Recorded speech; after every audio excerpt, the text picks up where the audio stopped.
চেনা ছবি হলেও একেবারে ভিন্ন ভাবনায় সাজিয়ে তোলা হয়েছে পুজো মণ্ডপ।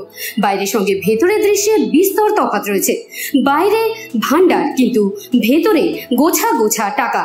এবছর কাকদ্বীপ অমৃতায়ন সংঘের পূজা মণ্ডপ সাজিয়ে তোলা হচ্ছে লক্ষ্মীর ভান্ডারের আদলে।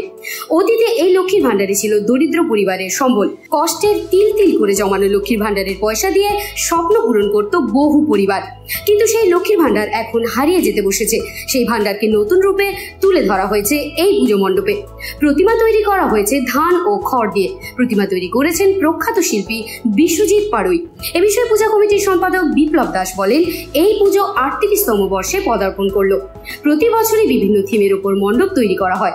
বিগত বছরের মতো এবছরও মুখ্যমন্ত্রী ভার্চুয়ালি পুজোর উদ্বোধন করেছেন।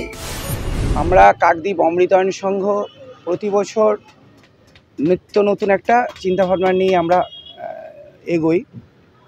তা এবছর যে আবহাওয়া পরিবেশ, মানুষ একটা বিভ্রান্ত বিক্ষিপ্তর মধ্যে একটা কাটাচ্ছে। তো দৈনন্দিন জীবনে মানুষের ইনকাম কমেছে, খরচ বেড়েছে, মানুষের সঞ্চয়ের একটা জায়গাটা প্রায় নেই বললেই চলে। তো আমরা আমাদের এবারে চিন্তাভাবনা মানুষকে এই লক্ষ্মী ভাণ্ডার, যে এখানে এর মাধ্যমে মানুষকে কিভাবে একটু একটু করে সঞ্চয় করা যায়, সেই চিন্তাভাবনা নিয়েই আমরা মানুষকে বার্তা দেওয়ার জন্য একটা আমাদের এবারে ভাবনা লক্ষ্মীর ভাণ্ডার।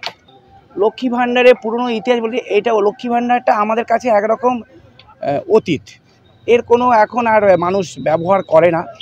তো এটাকে দিয়ে যদি আমরা মানুষকে আবার পুরনো জিনিসটাকে নতুন করে সামনে ধরে আনতে পারি, এর মাধ্যমে সবাই তো আর প্রচুর পয়সাওয়ালা মানুষ থাকে না, যারা দিন আনে দিন খায়, তারাও এইটার মাধ্যমে চিন্তা ভাবনা করবে ছোট ছোট করে কিভাবে সঞ্চয় করা যায়। তাই এই পুরনো দিনের ভাবনাটাকে আমরা এখন নতুন করে আবার নতুন রূপ দিয়ে মানুষের সামনে তুলে ধরতে চাই। প্রতিমা লক্ষ্মীর যে আমাদের যে তার দু হাতে যে ধান খড় নিয়ে যে আমাদের লক্ষ্মী যেটাকে বলে, আমরা যেটাকে লক্ষ্মী হিসাবে বলি, মা প্রতিমার সঙ্গে যে লক্ষ্মী হিসাবে আমরা এটাকে প্রতিদিন আর্ন করি, খাই, তৈরি করি, সেই ধান খড় ওই দিয়েই আমাদের ভাবনা প্রতিমা।